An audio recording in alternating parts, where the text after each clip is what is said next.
The mahogany grandfather clock in Dean Martin's Beverly Hills mansion struck midnight on December 24th, 1995. The sound echoed through empty hallways, where laughter once bounced off Italian marble walls. Dean sat alone in his study, a tumbler of whiskey untouched on the leather armrest of his chair, staring at a photograph that trembled in his weathered hands. It was Christmas Eve, and for the first time in decades, the king of cool was completely, utterly alone. The photograph showed 5 young men in matching tuxedos, arms draped around each other's shoulders, faces bright with the invincible confidence of youth. The Rat Pack in their prime. Frank's cocky grin, Sammy's electric smile, Peter's boyish charm, Joey's mischievous eyes. And there in the center, Dean himself, that famous half-smile that had made millions of women swoon and millions of men want to buy him a drink. But now, 3 of those faces belonged to ghosts. Dean's fingers traced the glass over Frank's face. His best friend, his partner in countless nights of legendary debauchery, had died the previous May. The funeral had been a circus of grief and celebrity, but Dean hadn't attended. He couldn't. Something had broken inside him when Frank passed. Some essential connection to the world that had made him Dean Martin instead of just Dino Crocetti from Steubenville, Ohio. The house felt like a mausoleum now. 22 rooms of silence where once there had been constant parties, impromptu performances, and the warm chaos of family life. His children were grown and scattered, living their own lives, nursing their own wounds from growing up in the shadow of a legend. His wives, all 3 of them, had moved on long ago. Even his longtime housekeeper had retired last month, leaving him truly alone for the first time in his 78 years. But it hadn't always been this way. There was a time when Dean Martin was the most enviable man in America, when his very presence could transform any room into the center of the universe. It was 1960, and the Sands Hotel in Las Vegas was the epicenter of American cool. Dean strode through the casino floor like he owned not just the building, but the entire desert around it. His custom-tailored tuxedo fit like a second skin. His hair was perfectly pomaded, and that famous smile played at the corners of his mouth as if he knew a secret joke that the rest of the world was dying to hear. Women turned their heads as he passed. Men straightened their ties and wished they could be half as smooth.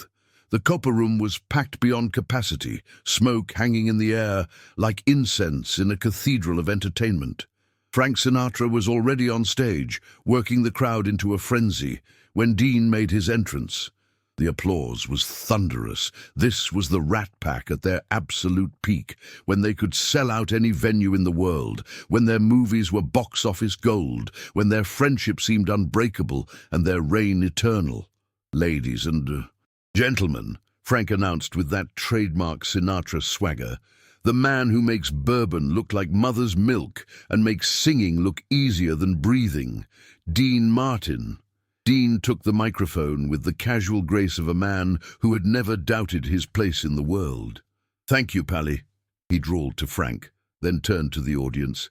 "You know, Frank here was just telling me backstage that he's thinking of taking singing lessons."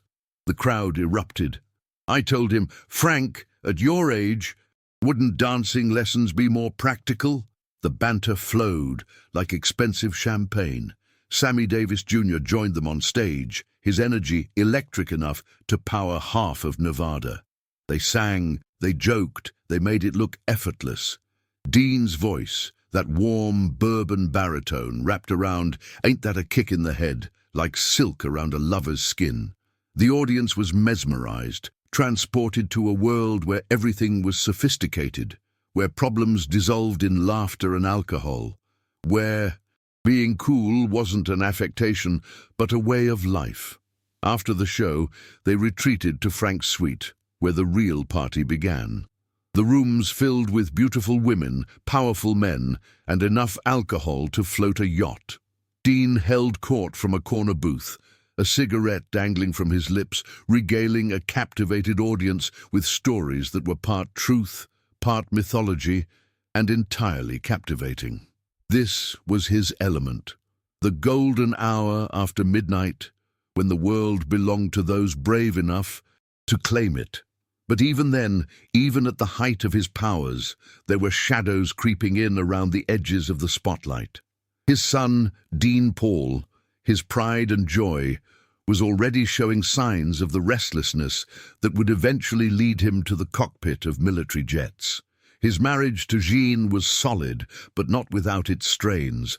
The constant travel, the late nights, the pressure of maintaining the Dean Martin mystique.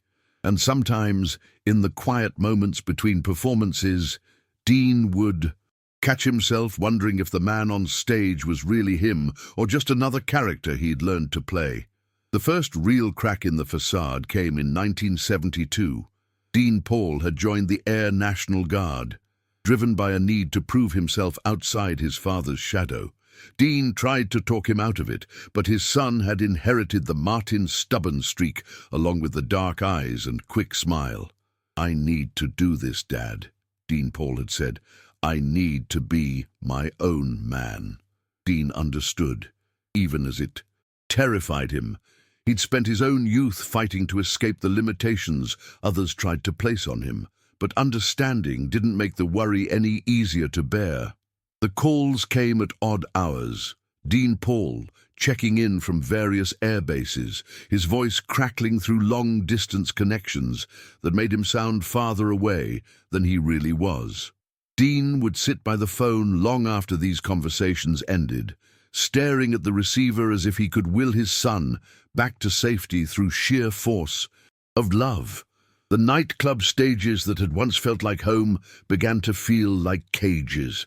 The audiences still laughed at his jokes, still swooned when he sang, but the magic was harder to summon. The effortless cool required more effort. The smile that had once been genuine now had to be manufactured fresh each night. By the early 80s, the Rat Pack was fracturing. Sammy was battling his demons, Peter was struggling with his own decline, and Frank, eternal, invincible Frank, was showing his age. The spontaneous joy that had made their performances legendary was being replaced by careful choreography and nostalgic recreation. Then came March 21st, 1987, the phone call that changed everything. The phone rang at 3:17 a.m., piercing the silence of Dean's Bel Air bedroom like a blade through silk. In that twilight space between sleep and waking, he knew. Some premonitions arrive not as thoughts, but as physical sensations, a clenching in the chest, a sudden chill that has nothing to do with temperature. Dean's hand trembled as he reached for the receiver. "Mr. Martin." The voice was official, careful, the kind of tone that military personnel learn for delivering news that will shatter worlds. "This is Colonel Harrison from the California Air National Guard. I'm calling about your son, Captain Dean Paul Martin." The words that followed became a blur of technical details that Dean's mind refused to process. F-4 Phantom, training mission, San Bernardino Mountains, weather, conditions, search and rescue. But underneath the military jargon, the truth was brutally simple. His boy was gone. Dean Paul's jet had disappeared into a wall of clouds and never emerged. No Mayday call, no wreckage immediately found, just a sudden absence on radar screens that spoke louder than any explosion could have. For 3 agonizing days, Dean sat by his phone while search crews combed the mountainous terrain. He didn't eat, barely slept, and for the first time in his adult life, he prayed, not to the God of his Catholic upbringing, but to whatever force in the universe might still owe him a favor. When they finally found the wreckage, scattered across a remote mountainside like broken toys, Dean's world didn't collapse so much as simply stop existing. The man who had built his career on making the impossible look effortless discovered that some things couldn't be smoothed over with charm and whiskey. The funeral was held at the Church of the Good Shepherd in Beverly Hills, the same church where Dean had married Jean 35 years earlier, the pews filled with Hollywood royalty, old friends from the music business, and military personnel in dress uniforms. Frank Sinatra delivered a eulogy that had grown men weeping openly. But Dean sat in the front row like a statue carved from grief, his face a mask of composure that fooled no one who really knew him. After the service, as mourners gathered at Dean's house for the traditional Italian-American reception, he slipped away to his study and closed the door. The house filled with the sounds of consolation, hushed voices, clinking glasses, the careful laughter of people trying to honor life in the shadow of death. But Dean heard none of it. He sat behind his desk, staring at a framed photograph of Dean Paul in his flight suit, that cocky Martin smile lighting up his face. That was the day Dean Martin began his slow retreat from the world. The transformation wasn't immediate or dramatic. Dean was too professional for that. He honored his contracted performances, showed up for his television appearances, and maintained the facade that had sustained him for decades. But those closest to him could see the difference. The spark that had made him magnetic was dimming. His famous ad-libs became more scripted, his natural charisma replaced by muscle memory. The Rat Pack's final performance together came just months after Dean Paul's death. They were booked for a tour billed as the Together Again Tour. But Dean lasted only 4 shows before walking away. He told Frank he was sick, but they both knew the truth. The stage that had once been his sanctuary had become another place where his son's absence echoed too loudly to bear. Frank tried to maintain their friendship, calling regularly, showing up at Dean's house uninvited, but Dean had retreated behind walls that even Sinatra couldn't breach. The man who had once lived for the company of others now found solace only in solitude. He stopped taking calls, stopped accepting invitations, and slowly, methodically, began erasing himself from the world he had once commanded. His other children tried to reach him, but grief had made him selfish in the way that survival sometimes requires. He loved them, but loving them meant acknowledging that they weren't the child he had lost, and that acknowledgement felt like a betrayal of Dean Paul's memory. So he chose the numbness of isolation over the complexity of healing.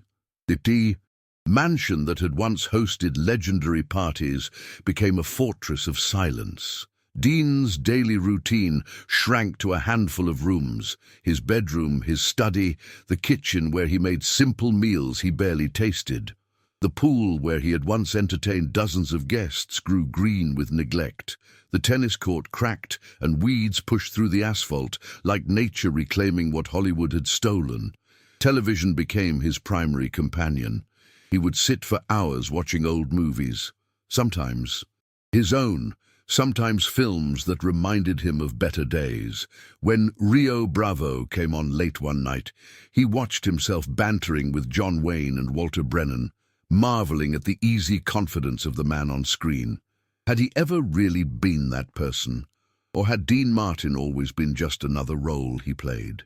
The final years blurred together in a haze of routine and regret.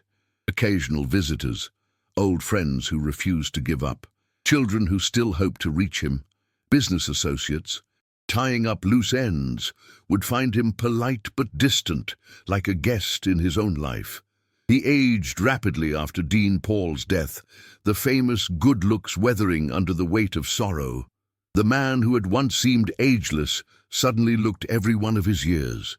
By 1995, even the pretense of engagement had faded. Dean's world had contracted to just a few trusted people and familiar spaces.